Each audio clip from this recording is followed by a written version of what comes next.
श्री कृष्ण दौड़े चले आए। अर्जुन ने अपने आप को श्री कृष्ण को समर्पित कर दिया था। अर्जुन होता हुआ भी नहीं था, इसलिए कि उसने जो कुछ किया अर्जुन के रूप में नहीं, श्री कृष्ण के सेवक के रूप में किया। सेवक की चिंता स्वामी की चिंता बन जाती है।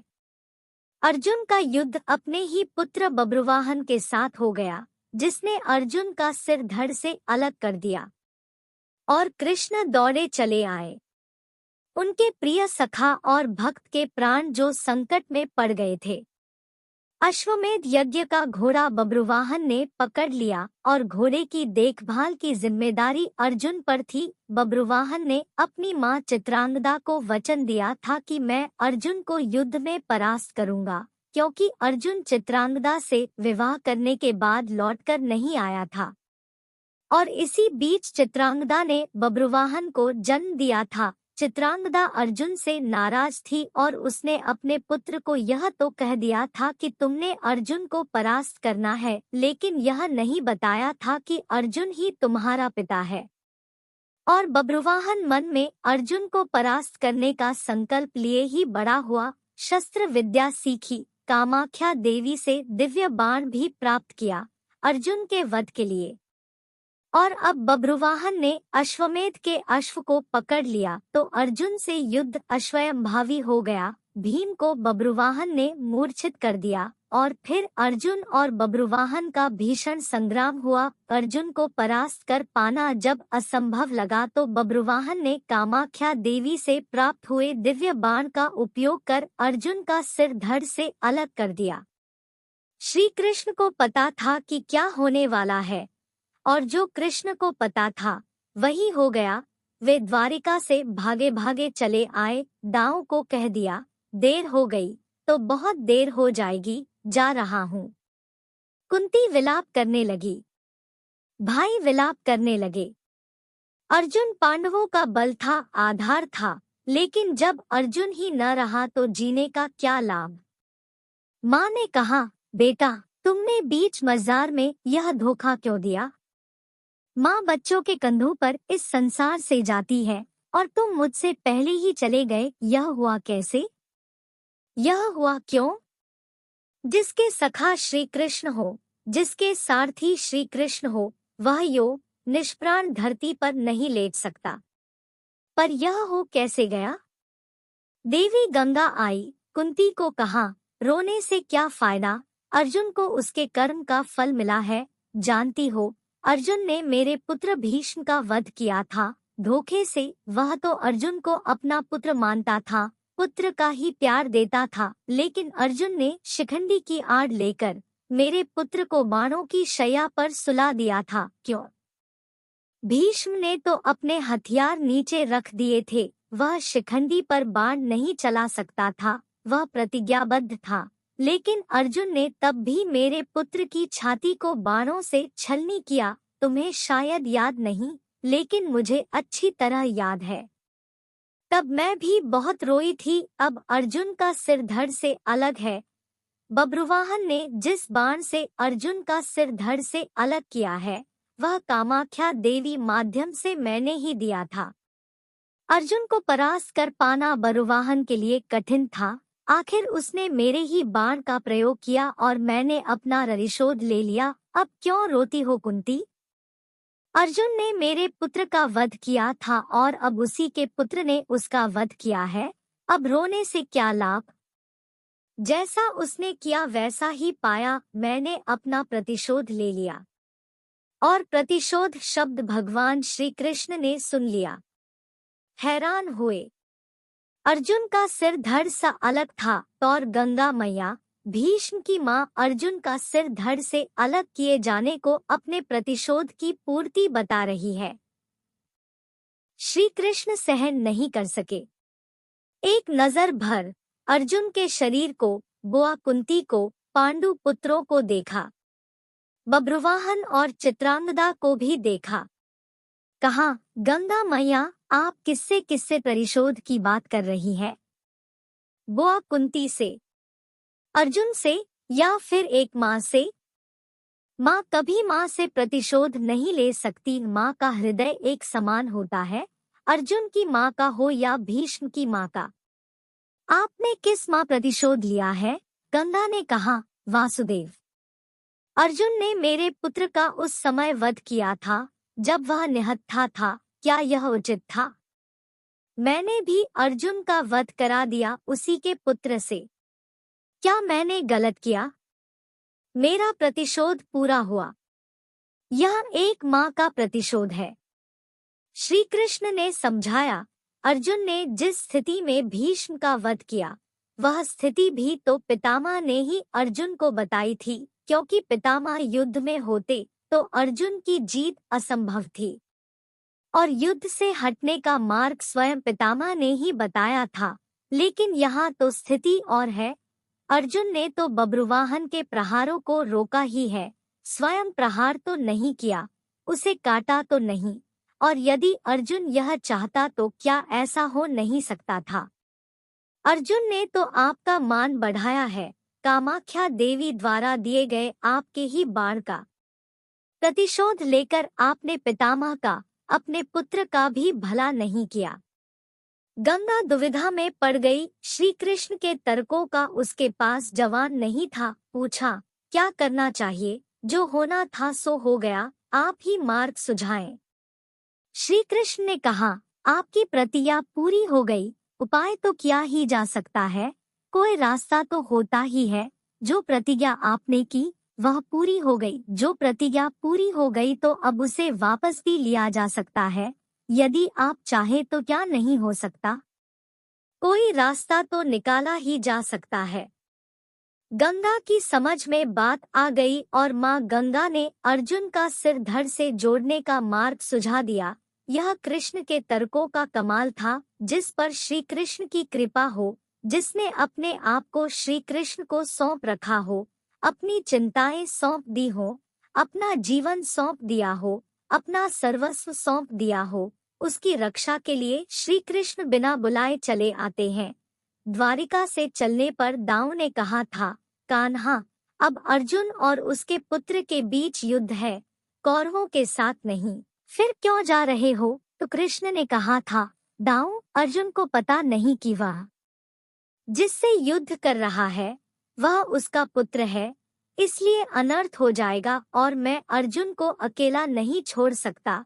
भगवान और भक्त का नाता ही ऐसा है, दोनों में दूरी नहीं होती, और जब भक्त के प्राण संकट में हो तो भगवान चुप नहीं बैठ सकते।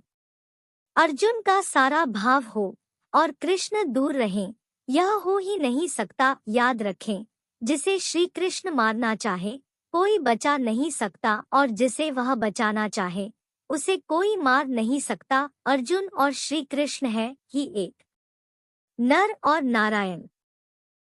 श्री कृष्ण जन्म भाद्रपद कृष्ण पक्ष की अष्टमी को रात के 12 बजे मथुरा के राजा कंस की जेल में वासुदेव जी की पत्नी देवी देवकी के गर्भ से 16 कलाओं से युक्त भगवान श्री कृष्ण का जन्म हुआ था। इस तिथि को रोहिणी नक्षत्र का विशेष महात्म्य है। इस दिन देश के समस्त मंदिरों का श्रृंगार किया जाता है। कृष्णावतार के उपलक्ष्य में झांकियां सजाई जाती है। भगवान कृष्ण का श्रृंगार करके झूला सजाया जाता है। स्त्री पुरुष रात के 12 बजे तक व्रत रखते हैं। रात को 12 बजे शंख तथा घंटों की आवाज से श्री कृष्ण की जन्म की खबर चारों दिशाओं में गूंज उठती है। भगवान श्री कृष्ण की आरती उतारी जाती है और प्रसाद वितरण किया जाता है। प्रसाद ग्रहण कर व्रत को खोला जाता है। कथा, द्वापर युग में पृथ्वी पर राक्षसों के अत्याचार बढ़ने लगे। पृथ्वी गाय का रूप धारण कर अपनी कथा सुनाने के लिए तथा उद्धार के लिए ब्रह्माजी के पास गई। ब्रह्माजी सब देवताओं को साथ लेकर पृथ्वी को विष्णु के पास क्षीर सागर ले गए। उस समय भगवान विष्णु अन्नत शैया पर शयन कर रहे थे। स्तुति करने पर भगवान की निद्रा भंग हो गई। भगवान ने ब्रह्मा एवं सब देवताओं को देखकर उनके आने का कारण पूछा तो पृथ्वी बोली, भगवान, मैं पाप के बोझ से दबी जा रही हूँ, मेरा उद्धार कीजिए। यह सुनकर विष्णु बोले, मैं ब्रज मंडल में वासुदेव की पत्नी देवकी गर्भ से जन्म लूंगा। तुम सब देवतागण ब्रज भूमि में जाकर यादव वंश में अपना शरीर धारण कर लो। इतना कहकर अंतर्ध्यान हो गए। इसके पश्चात देवता ब्रज मंडल में आकर यदुकुल में नंद यशोदा तथा गोप गोपियों के रूप में पैदा हुए। द्वापर युग के अंत में मथुरा में उग्रसेन राजा राज्य करता था। उग्रसेन के पुत्र का नाम कंस था। कंस ने उग्रसेन को बलपूर्वक सिंहासन से उतारकर जेल में डाल दिया और स्वयं राजा बन गया। कंस की बहन देवकी का विवाह यादव कुल में वासुदेव के साथ निश्चित हो गया। जब कंस देवकी को विदा करने के लिए रथ के साथ जा रहा था तो आकाशवाणी हुई कि हे कंस, जिस देवकी को तू बड़े प्रेम से विदा करने कर रहा है, उसका 8वां पुत्र तेरा सहार करेगा। आकाशवाणी की बात सुनकर कंस क्रोध से भरकर देवकी को मारने को तैयार हो गया। उसने सोचा ने देवकी होगी न उसका पुत्र होगा। वासुदेव जी ने कंस को समझाया कि तुम्हें देवकी से तो कोई भय नहीं है, देवकी की 8वीं संतान में तुम्हें सौंप दूंगा। तुम्हारे समझ में जो आए उसके साथ वैसा ही व्यवहार करना। कंस ने वासुदेव जी की बात स्वीकार कर ली और वासुदेव देवकी को कारागार में बंद कर दिया। तत्काल नारद जी वहां पहुंचे और कंस से बोले कि यह कैसे पता चला कि 8वां गर्भ कौन सा होगा, गिनती प्रथम से या अंतिम गर्भ से शुरू होगा। कंस ने नारद जी के परामर्श पर देवकी के गर्भ से उत्पन्न होने वाले समस्त बालकों को मारने का निश्चय कर लिया। इस प्रकार एक एक करके कंस ने देवकी के 7 बालकों को निर्दयता पूर्वक मार डाला। भाद्रपद के कृष्ण पक्ष की अष्टमी को रोहिणी नक्षत्र में श्री कृष्ण का जन्म हुआ। उनके जन्म लेते ही जेल ही कोठरी में प्रकाश फैल गया। वासुदेव देवकी के सामने शंख, चक्र, गदा एवं पद्मधारी चतुर्भुज भगवान ने अपना रूप प्रकट कर कहा, अब मैं बालक का रूप धारण करता हूँ, तुम मुझे तत्काल गोकुल में नंद के यहाँ पहुँचा दो और उनकी अभी अभी जन्मी कन्या को लाकर कंस को सौंप दो। तत्काल वासुदेव जी की हथकड़ियाँ खुल गई, दरवाजे अपने आप खुल गए, पहरेदार सो गए। वासुदेव कृष्ण को सूप में रखकर गोकुल को चल दिए। रास्ते में यमुना श्री कृष्ण के चरणों को स्पर्श करने के लिए बढ़ने लगी। भगवान ने अपने पैर लटका दिए। चरण छूने के बाद यमुना घट गई। वासुदेव यमुना पार कर गोकुल में नंद के यहाँ गए। बालक कृष्ण को यशोदा जी की बगल में सुलाकर कन्या को लेकर वापस कंस के कारागार में आ गए। जेल के दरवाजे पूर्ववत बंद हो गए। वासुदेव जी के हाथों में हथकड़ियाँ पड़ गई। पहरेदार जाग गए। कन्या के रोने पर कंस को खबर दी गई। कंस ने कारागार में जाकर कन्या को लेकर पत्थर पर पटक कर मारना चाहा, परंतु वह कंस के हाथों से छूटकर आकाश में उड़ गई और देवी का रूप धारण का बोली, हे कंस, मुझे मारने से क्या लाभ? तेरा शत्रु तो एक गोकुल में पहुंच चुका है। यह दृश्य देखकर कंस हतप्रभ और व्याकुल हो गया। कंस ने श्री कृष्ण को मारने के लिए अनेक दैत्य भेजे। श्री कृष्ण ने अपनी अलौकिक माया से सारे दैत्यों को मार डाला। बड़े होने पर कंस को मारकर उग्रसेन को राजगद्दी पर बैठाया। श्री कृष्ण की पुण्य तिथि को तभी से सारे देश में बड़े हर्षोल्लास से मनाया जाता है। पांडवों को एक्चक्रा नगरी में रहते कुछ काल व्यतीत हो गया तो एक दिन उनके यहाँ भ्रमण करता हुआ एक ब्राह्मण आया। पांडवों ने उसका यथोचित सत्कार करके पूछा, देव, आपका आगमन कहाँ से हो रहा है? ब्राह्मण ने उत्तर दिया, मैं महाराज द्रुपद की नगरी पांचाल से आ रहा हूँ। वहाँ पर द्रुपद की कन्या द्रौपदी के स्वयंवर के लिए अनेक देशों के राजा महाराजा पधारे हुए हैं। पांडवों ने प्रश्न किया, हे ब्राह्मणोत्तम, द्रौपदी में क्या क्या गुण तथा विशेषताएं हैं? इस पर ब्राह्मण बोला, पांडवगण, गुरु द्रोण से पराजित होने के उपरांत महाराज द्रुपद अत्यंत लज्जित हुए और उन्हें किसी प्रकार से नीचा दिखाने का उपाय सोचने लगे। इसी चिंता में एक बार वे घूमते हुए कल्याणी नगरी के ब्राह्मणों की बस्ती में जा पहुंचे। वहां उनकी भेंट याज तथा उपयाज नामक महान कर्मकांडी ब्राह्मण भाइयों से हुई। राजा द्रुपद ने उनकी सेवा करके उन्हें प्रसन्न कर लिया एवं उनसे द्रोणाचार्य के मारने का उपाय पूछा। उनके पूछने पर बड़े भाई याज ने कहा, इसके लिए आप एक विशाल यज्ञ का आयोजन करके अग्निदेव को प्रसन्न कीजिए, जिससे कि वे आपको वे महान बलशाली पुत्र का वरदान दे देंगे। महाराज ने याज और उपयाज से उनके कहे अनुसार यज्ञ करवाया। उनके यज्ञ से प्रसन्न होकर अग्निदेव ने उन्हें एक ऐसा पुत्र दिया जो संपूर्ण आयुध एवं कवच कुंडल से युक्त था। उसके पश्चात उस यज्ञ कुंड से एक कन्या उत्पन्न हुई जिसके नेत्र खिले हुए कमल के समान देदीप्यमान थे, भौहें चंद्रमा के समान वक्र थी तथा उसका वर्ण श्यामल था। उसके उत्पन्न होते ही एक आकाशवाणी हुई कि इस बालिका का जन्म क्षत्रियों के सहार और कौरवों के विनाश के हेतु हुआ है। बालक का नाम धृष्टद्युम्न एवं बालिका का नाम कृष्णा रखा गया। द्रुपद ने धृष्टद्युम्न को शिक्षा के लिए द्रोणाचार्य के पास भेज दिया और द्रोणाचार्य अपनी समस्त शत्रुता को त्याग कर उस बालक को विद्या प्रदान करने लगे। बालिका अब युवा होकर अत्यंत लावण्यमयी हो गई है और उसी का स्वयंवर होने वाला है। उस ब्राह्मण के प्रस्थान करने के पश्चात पांडवों से भेंट करने वेदव्यास जी आ पहुंचे। वेदव्यास ने पांडवों को आदेश दिया कि तुम लोग पांचाल चले जाओ। वहां द्रुपद कन्या पांचाली का स्वयंवर होने जा रहा है। वह कन्या तुम लोगों के सर्वथा योग्य है, क्योंकि पूर्व जन्म में उसने भगवान शंकर की तपस्या की थी और उसकी तपस्या से प्रसन्न होकर शिव जी ने उसे अगले जन्म में 5 उत्तम पति प्राप्त होने का वरदान दिया था। वह देवी स्वरूपा बालिका सब भांति से तुम लोगों के योग्य ही है।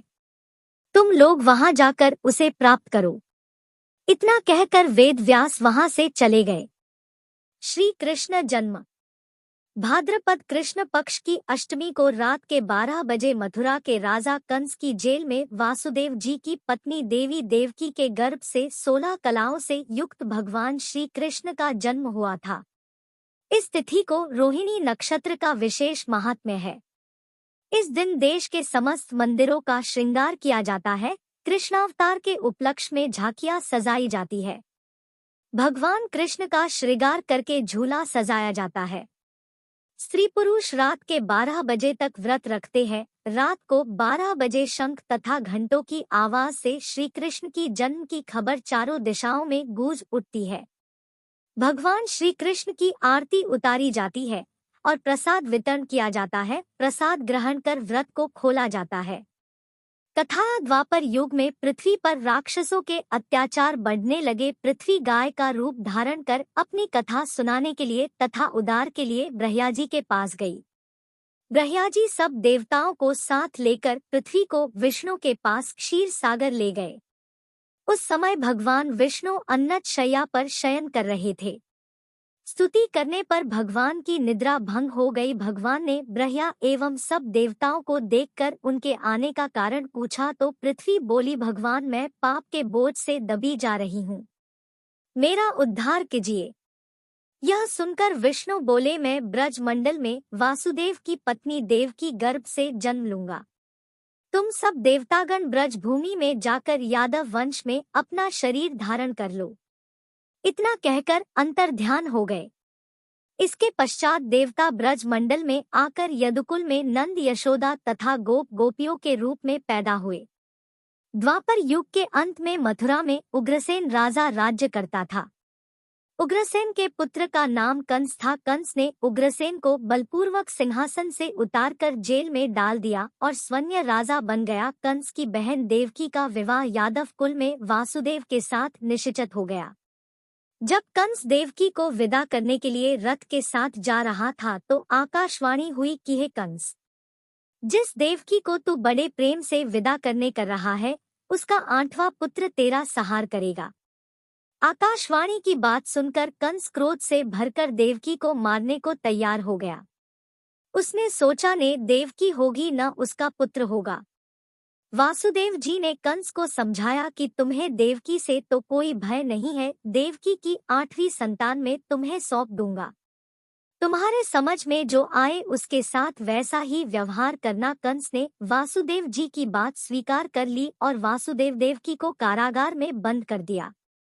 तत्काल नारद जी वहां पहुंचे और कंस से बोले कि यह कैसे पता चला कि 8वां गर्भ कौन सा होगा, गिनती प्रथम से या अंतिम गर्भ से शुरू होगा। कंस ने नारद जी के परामर्श पर देवकी के गर्भ से उत्पन्न होने वाले समस्त बालकों को मारने का निश्चय कर लिया।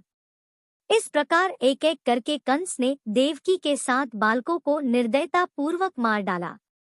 भाद्रपद के कृष्ण पक्ष की अष्टमी को रोहिणी नक्षत्र में श्री कृष्ण का जन्म हुआ। उनके जन्म लेते ही जेल ही कोठरी में प्रकाश फैल गया। वासुदेव देवकी के सामने शंख, चक्र, गदा एवं पद्मधारी चतुर्भुज भगवान ने अपना रूप प्रकट कर कहा, अब मैं बालक का रूप धारण करता हूँ, तुम मुझे तत्काल गोकुल में नंद के यहाँ पहुँचा दो और उनकी अभी अभी जन्मी कन्या को लाकर कंस को सौंप दो। तत्काल वासुदेव जी की हथकड़ियाँ खुल गई, दरवाजे अपने आप खुल गए, पहरेदार सो गए। वासुदेव कृष्ण को सूप में रखकर गोकुल को चल दिए। रास्ते में यमुना श्री कृष्ण के चरणों को स्पर्श करने के लिए बढ़ने लगी। भगवान ने अपने पैर लटका दिए। चरण छूने के बाद यमुना घट गई। वासुदेव यमुना पार कर गोकुल में नंद के यहाँ गए। बालक कृष्ण को यशोदा जी की बगल में सुलाकर कन्या को लेकर वापस कंस के कारागार में आ गए। जेल के दरवाजे पूर्ववत बंद हो गए। वासुदेव जी के हाथों में हथकड़ियाँ पड़ गई। पहरेदार जाग गए। कन्या के रोने पर कंस को खबर दी गई। कंस ने कारागार में जाकर कन्या को लेकर पत्थर पर पटक कर मारना चाहा, परंतु वह कंस के हाथों से छूटकर आकाश में उड़ गई और देवी का रूप धारण कर बोली, हे कंस, मुझे मारने से क्या लाभ? तेरा शत्रु तो एक गोकुल में पहुंच चुका है। यह दृश्य देखकर कंस हतप्रभ और व्याकुल हो गया। कंस ने श्री कृष्ण को मारने के लिए अनेक दैत्य भेजे। श्री कृष्ण ने अपनी अलौकिक माया से सारे दैत्यों को मार डाला। बड़े होने पर कंस को मारकर उग्रसेन को राजगद्दी पर बैठाया। श्री कृष्ण की पुण्य तिथि को तभी से सारे देश में बड़े हर्षोल्लास से मनाया जाता है।